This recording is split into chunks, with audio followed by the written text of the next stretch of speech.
আজকে আমরা isometric drawing 1.1 অর্থাৎ আমরা আইসোমেট্রিক ড্রয়িংয়ের সেকেন্ড ক্লাসটা করব।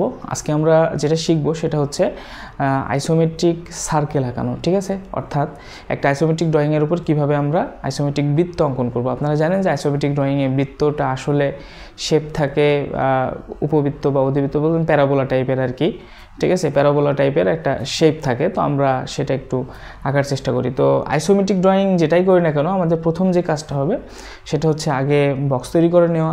বক্স তৈরি করা তো আমি লাস্ট ক্লাসে দেখাইছি। সেটা হচ্ছে আগে আমরা একটা রেখা নিয়ে নেব,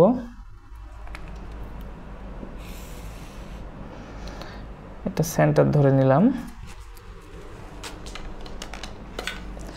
এই সেন্টার থেকে আমরা কি করব, উভয় পাশে 30 ডিগ্রি কোণে হেলানো দুইটা বাহুকে প্রসারিত করে দেব আর 90 ডিগ্রি অ্যাঙ্গেলে আরেকটা বাহু নিব।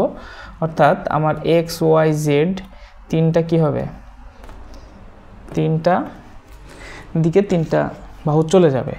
আচ্ছা, আমরা এখন এগুলো যা শুধু বর্ধিত করে দেই, লাস্ট ক্লাসে আপনাদের দেখাইছি, তাই ইন ডিটেলসে আর বললাম না।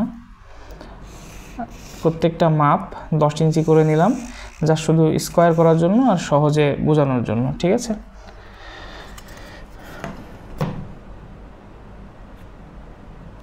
আপনারা যখন আইসোমেট্রিক ড্রয়িং করবেন আপনাদের যে মাপগুলা নেবেন চেষ্টা করবেন মাপগুলা যেন অ্যাকুরেট হয়, কারণ হচ্ছে মাপ যদি অ্যাকুরেট না হয় তাহলে কিন্তু আপনার ড্রয়িং ভুল হবে এবং মিলাইতে পারবেন না। আর মাপ যদি অ্যাকুরেট হয় তাহলে অর্থাৎ কোণগুলা নেওয়া অ্যাকুরেট যদি হয়, বাহুগুলা যদি খুবই সুন্দর আপনার হচ্ছে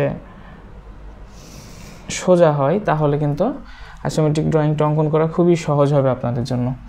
আচ্ছা, আমি যা শুধু এখান থেকে 10 মিটার বাঁকা হলো মনে হয়, 10 মিটার মতো বা ওটা উপরে বর্ধিত করে দেই, 10 মিটার। এখান থেকে এটা আমরা যোগ করে দেই, দেখি কতটুকু হয়। এই যে মিলে গেছে আশা করছি, তার মানে খুব বেশি ভুল হয়নি আমাদের। আচ্ছা, ইন জেনারেল আমাদের ড্রয়িংয়ে যেটা হয় এটা থাকে হচ্ছে ফ্রন্ট ভিউ, অর্থাৎ ফ্রন্ট ভিউটা এই পাশে থাকে, এখানে টপ ভিউ হবে, এখানে হচ্ছে সাইড ভিউ হবে, রাইট হ্যান্ড সাইড ভিউ। হ্যাঁ, তো আমি এই পাশেরগুলো না আঁকি, যা শুধু এখান থেকে আপনাদের ফ্রন্ট ভিউ থেকে কীভাবে আইসোমেট্রিক সার্কেলটা অঙ্কন করবেন সেটা দেখাই দেয়। তো আমাদের প্রথম কাজ কি হবে, প্রথম কাজ যখন এই ধরনের শেপ আমরা এখান থেকে আইসোমেট্রিক সার্কেল অঙ্কন করতে যাব, আমরা প্রথম লক্ষ্য করব যে আইসোমেট্রিক যে সার্কেলটা সেটার ডায়া কত। অর্থাৎ এখানে দেখেন আমার প্রত্যেকটা বাহু 10 ইঞ্চ করে দেওয়া আছে। হ্যাঁ, তো যদি আমার যে আইসোমেট্রিক সার্কেলটা থাকবে সেটার ডায়া যদি 10 ইঞ্চি না হয়, অর্থাৎ আমাদের ডাটাতে যদি এটা দেওয়া না থাকে, অর্থাৎ দেওয়া আছে যে 8 ইঞ্চি বা 6 ইঞ্চি, তাহলে অবশ্যই আমরা কি করব, এইখান থেকে 10 ইঞ্চি থেকে আমরা দেখব কোন পাশে আসে। যদি মাঝখানে থাকে তাহলে এই পাশে, অর্থাৎ আমার যদি ডায়া 6 ইঞ্চি হয় তাহলে এই পাশে আমি বাদ দিব কয় ইঞ্চি, 2 ইঞ্চি, এই পাশে 2 ইঞ্চি বাদ দিয়ে আমি ভিতরে আরেকটা কি করব, আরেকটা হচ্ছে বলতে পারেন যে এই যে এই শেপটার এই যে আপনার কি বলবো রম্বসের মতো যে একটা আপনার হচ্ছে সাইজ শেপ আসছে, ছোট আরেকটা রম্বস হয়ে যাবে মাঝখান দিয়ে। অর্থাৎ ওই ভিতরে যে ডায়াটা আমার সার্কেলের সেই ডায়াটা যেন আমার মাঝখানে থাকে। আচ্ছা, এখন আমি যেটা অঙ্কন করব সেটা এই পুরাটা নিয়েই, অর্থাৎ আমি 10 ইঞ্চি ডায়া ধরে দিচ্ছি যে আমার এই আইসোমেট্রিক যে সার্কেলটা হবে সেটা 10 ইঞ্চি ডায়া। তাহলে আমি কি করব, যা শুধু প্রত্যেকটা বাহুর মধ্যবিন্দু আগে নির্ণয় করব, প্রত্যেকটা বাহুর মধ্যবিন্দু নির্ণয় করব। তাহলে প্রত্যেকটা বাহুর মধ্যবিন্দুটা একটু কষ্ট করে নির্ণয় করে ফেলেন, 5 ইঞ্চি।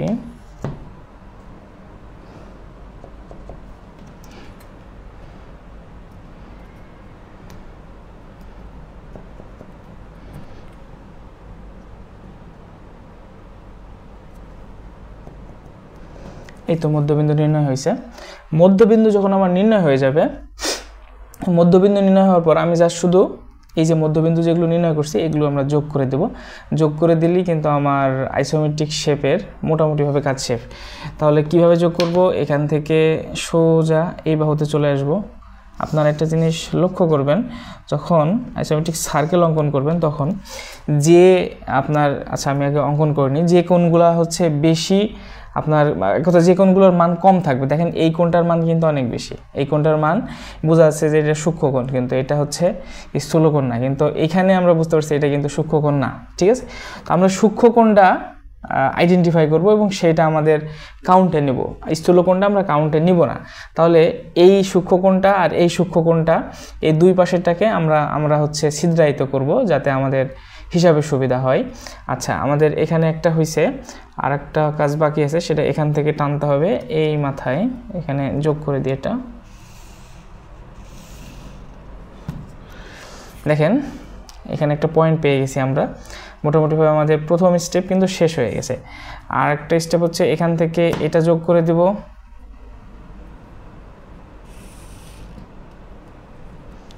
আরেকটা হচ্ছে এখান থেকে এটা যোগ করে দেব।